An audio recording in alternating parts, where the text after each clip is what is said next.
బాగా డెవలప్ చేయాలి, ప్రజల యొక్క మన్ననలు పొందాలి అనే ఉద్దేశంతోనే కృతనిశ్చయంతో ఉన్నాం. మేము అందరూ చాలా డెడికేటెడ్గా కాన్ఫిడెంట్గా చేయడం జరుగుతుంది. ఇంకొక విషయం కూడా మీకు చెప్పాలి, నాకు లాస్ట్ ఇయర్ ఆంధ్రోదయం కింద వచ్చినటువంటి డబ్బుల్లో పేద విద్యార్థులు అంటే రెండు రకాలు. ఇందులో పేద విద్యార్థులు అయి ఉండాలి, అంటే ఆ కుటుంబం పేదవాళ్ళు అయి ఉండాలి, అంటే ఆటో డ్రైవర్స్ కొడుకులు కానీ కూతుర్లు కానీ.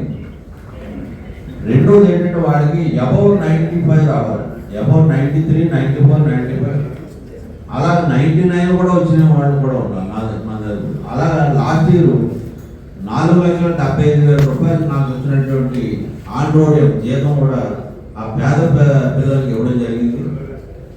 ఈ సంవత్సరం అయితే అలాగే 65 మందిని పిల్లల్ని తీసుకొని, అందులో ఎక్కువ 98, 99 వచ్చిన వాళ్ళు చాలా మంది ఉన్నారు. కొంతమంది ఐఐటి చదువుకున్న వాళ్ళు కూడా ఉన్నారు, వాళ్ళు కూడా ఇవ్వడం జరిగింది. వాళ్ళకి 10th నుంచి చదివించడం ఉన్న వాళ్ళు ఐఐటీలో చదువుతున్నారు, వాళ్ళు కూడా ఇవ్వడం జరిగింది. 25,000, 25,000 ఇవ్వడం జరిగింది.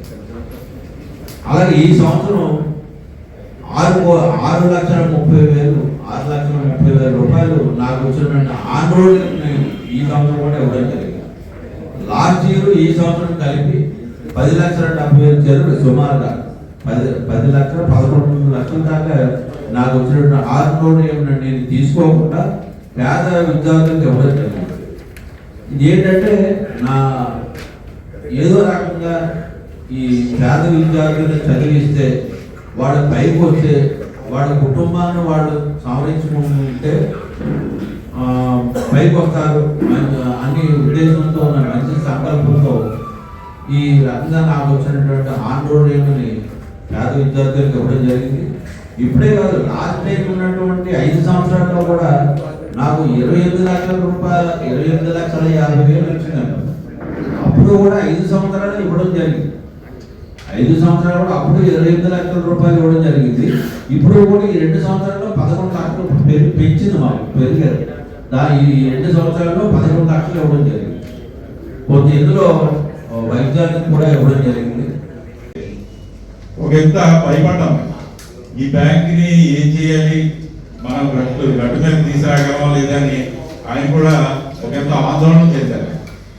ఆ టైంలో ఎంప్లాయీస్ తోటి డైరెక్టర్లు అందరూ కూడా ఆయనకి అండగా నిలబడి, మీరు ఏదైనా ప్లాన్ చేయండి, ఈ బ్యాంక్ని ఎలాగ అభివృద్ధి చెందాలో, శాప్ నుంచి ఎలా బయటకు తీసుకురావాలంటే ఆయన చక్కగా వ్యాపార అనుభవం ఉన్న వ్యక్తిగా ఆయన చక్కటి ప్రణాళికలు వేసి అటు ఎంప్లాయీస్ని ఇటు మమ్మల్ని కూడా రంగంలో దింపి ఆ శాప్ నుంచి 9 నెలల్లోనే శాప్ నుంచి బయటికి తీసుకురావడం జరిగింది. మీరు చూస్తే గత వాళ్ళ పరిపాలనలో కేవలం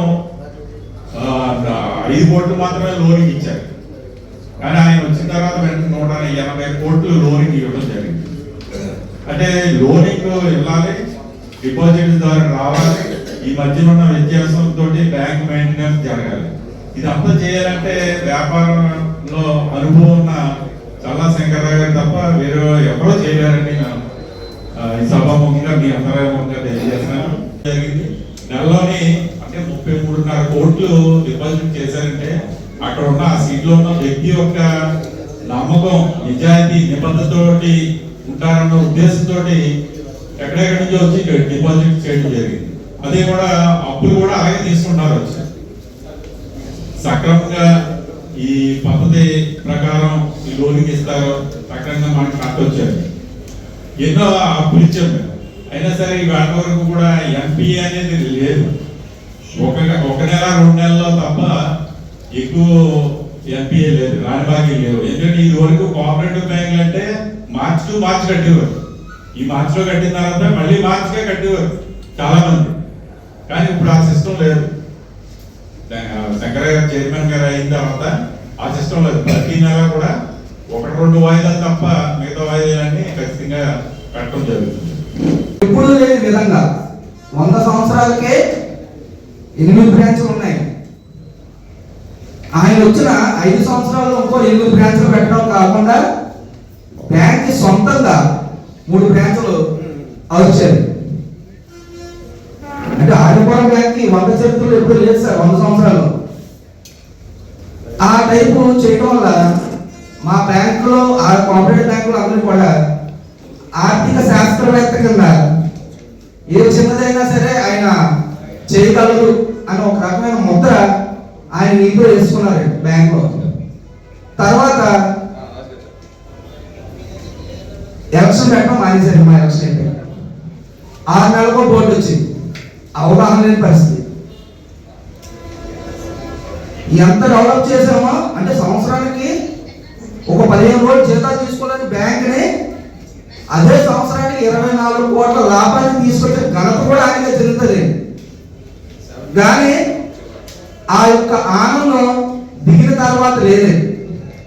బ్యాంక్ అంచెలంచెలుగా దిగిపోతుంది. గంటకి 6 నెలలకు బోర్డు రావడం, తెలిసి తెలియని విధానం పరిపాలన చేయడం, బ్యాంక్ యొక్క నిధులు ఎలాగా చేయాలో తెలియతో కోపంతో మొత్తానికి బ్యాంకు డౌన్ఫాల్ అయిపోయింది.